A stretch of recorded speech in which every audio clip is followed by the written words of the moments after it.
Ah, akan selalu malam minggu ronda bareng. Oh lala, oh lala. Lama sudah kita tak bertemu, ataukah mungkin kau telah jemu? Jangan berpura-pura padaku, kau menyedihkan hatiku. Oh, oh, oh. Betapa lama kau ku tinggalkan, betapa lama kau ku rindukan. Oh lala, oh lala. Lama sudah kita tak bertemu, atau mungkin kamu telah jemu.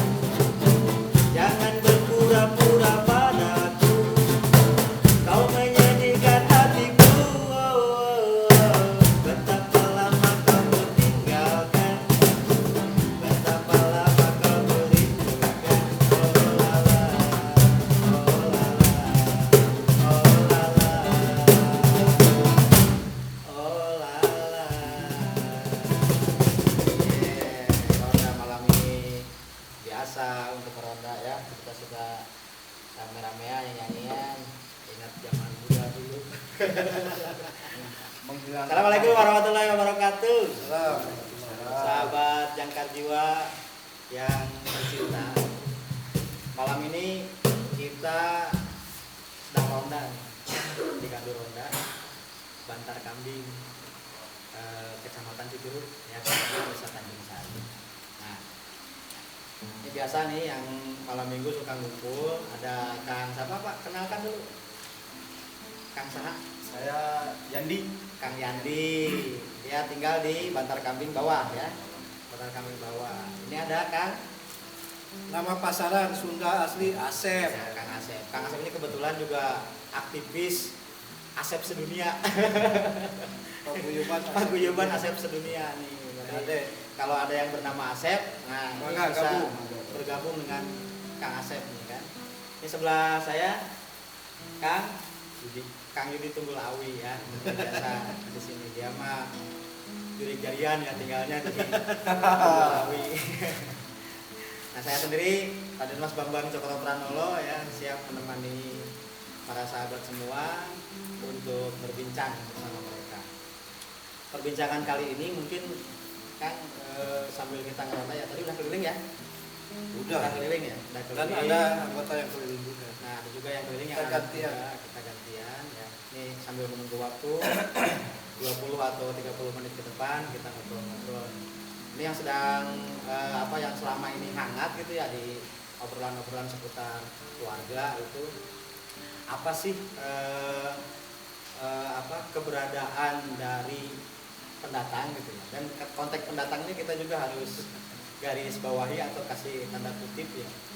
Karena seringkali kalau terjadi clash ya antar warga di sebuah kampus Kawasan. itu, sebuah kampung kawasan, seringkali orang yang merasa lebih lama di situ menganggap dirinya tuan rumah ya.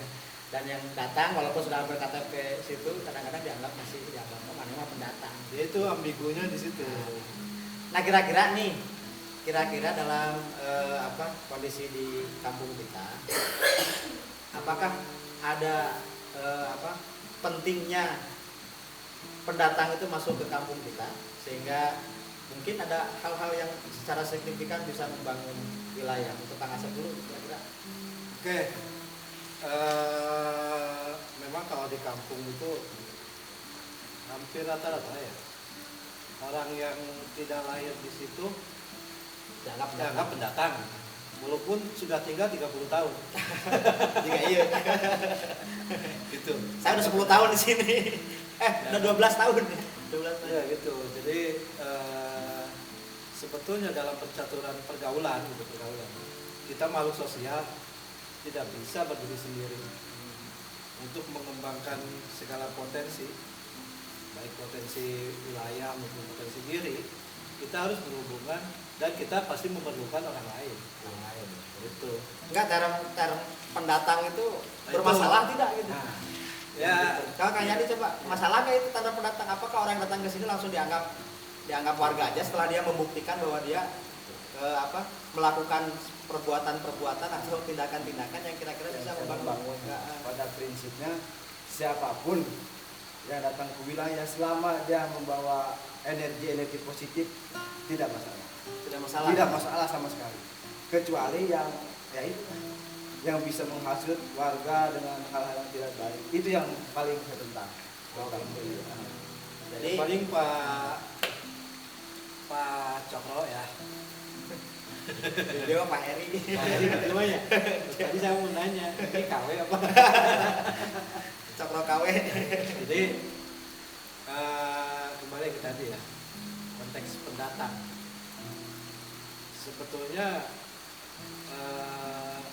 ada sisi baik dan buruknya juga memang. Termasuk juga yang sudah lama tinggal di sini juga ada sisi baik sisi buruknya. Semua manusia kan, kita manusianya lain malaikat, itu benar terus. Ya, seperti itu. Jadi ya sisi baik dan buruk ya tergantung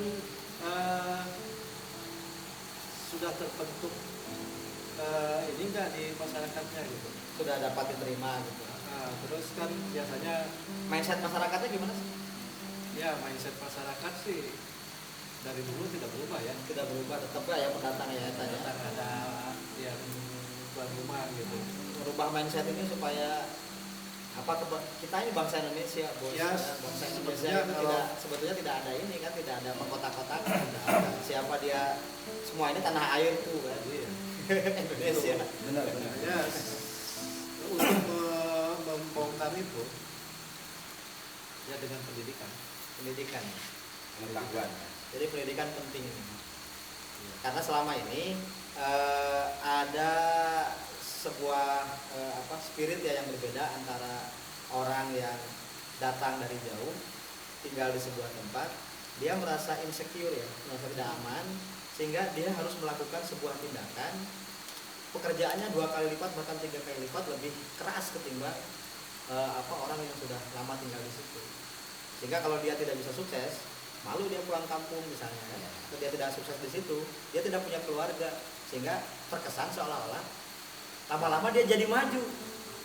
Lama-lama dia memiliki kapasitas dan kemandirian sendiri. Nah, itu yang mungkin jadi timbul kecemburuan sosial. Nah, sebaiknya warga pendatang yang sukses seperti itu supaya bisa improve, perlu nggak dia melakukan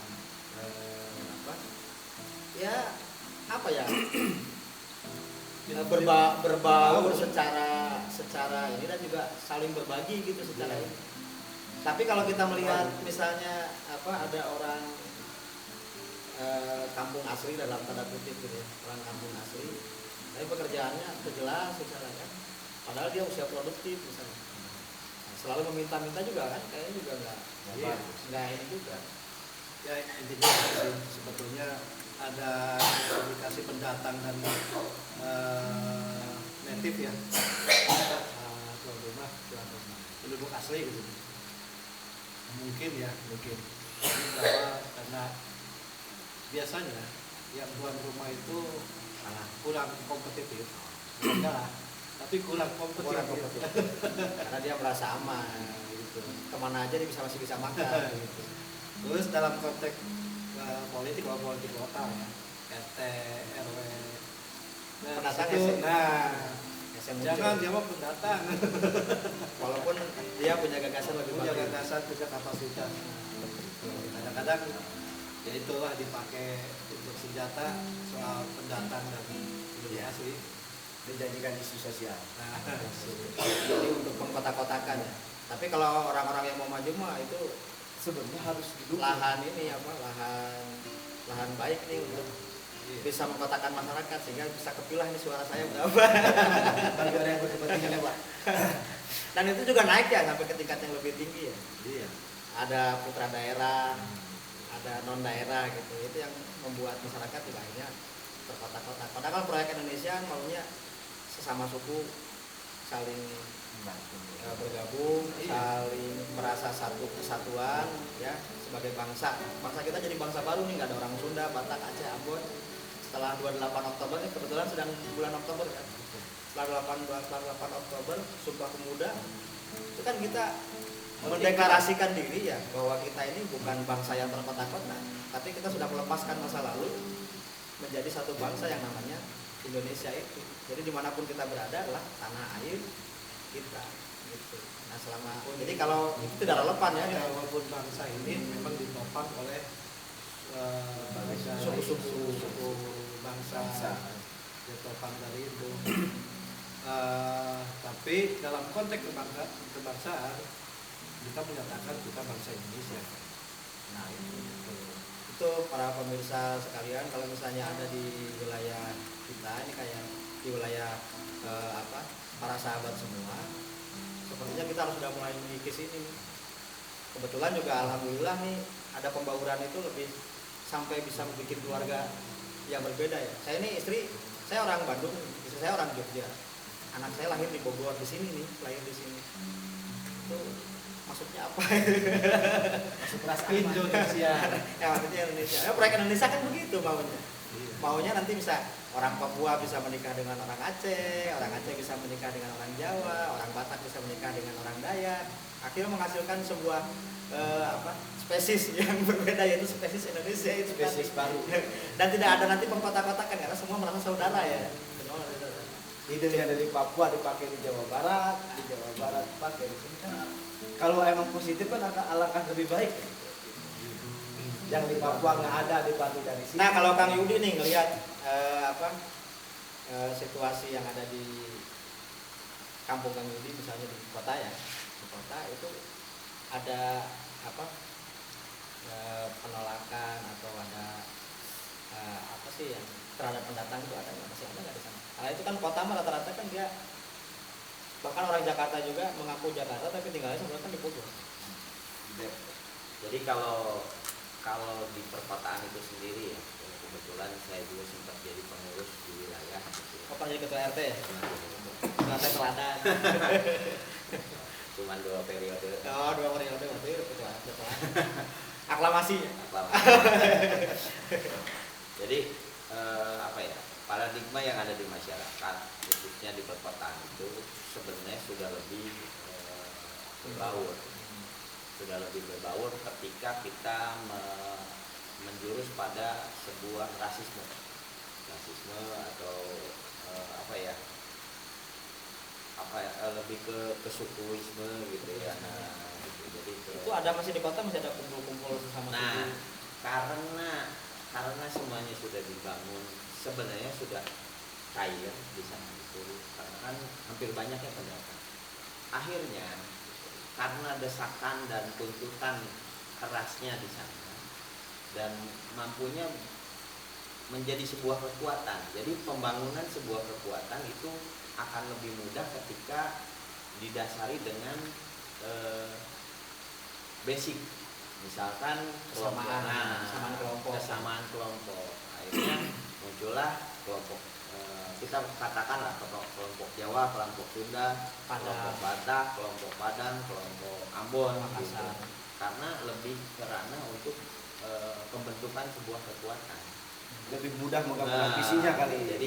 Jadi bukan cuma di satu kampung sebenarnya. Akhirnya lebih banyak ke satu wilayah. Misalnya provinsi atau kabupaten atau penguasaan satu wilayah. Nah, itu yang terjadi di kota. Beda ketika ada di kampung ya, saya kebetulan sering di sini karena kultur dan adat tradisinya sudah sangat kuat, apalagi di Bogor. Alhamdulillah saya sering kemana-mana. Itu lebih ke ranah kultur yang di wilayah itu belum mampu menerima paham atau kebiasaan orang yang keluar dari luar. Itu aja. Cultural gap. Nah, cultural gapnya lebih di sana kalau di perkampungan. Biasanya bisa di sini. Nah, satu wilayah biasa dengan seni tradisinya seperti apa, tiba-tiba muncul dengan orang membawa seni tradisi yang lain. Nah, itu. Tapi kalau misalnya kalau kita orang Sunda sopan santun, unggah-ungguh, tata krama dan sebagainya, itu mungkin beda dengan orang luar Jawa ya. Nah, Makassar itu menjadi clash di masyarakat. Akhirnya gini, kayak Sunda Bogor sama Sunda Bandung. Nah, beda deh gitu. Jadi dari gaya bahasa, akhirnya kakelah Bogor mah ras genjerong, karena bahasanya kasar. Akhirnya jadi sebuah perbedaannya di sana. Jadi kebiasaan di masyarakat itu yang positif atau negatif sebenarnya? ada sisi positif, ada sisi negatif. Kalau di kota itu akan menjadi sebuah keragaman ketika ada gerakan itu akhirnya muncul. Misalkan di kota itu ada EPK, Forum Pembauran Kebangsaan. Ada forum Nah, itu di bawah Sekbakpol. Pembauran Kebangsaan. Nah, itu juga di setiap wilayah ada. Di kabupaten juga ada. Itu untuk menanggulangi konflik-konflik perbedaan antara suku.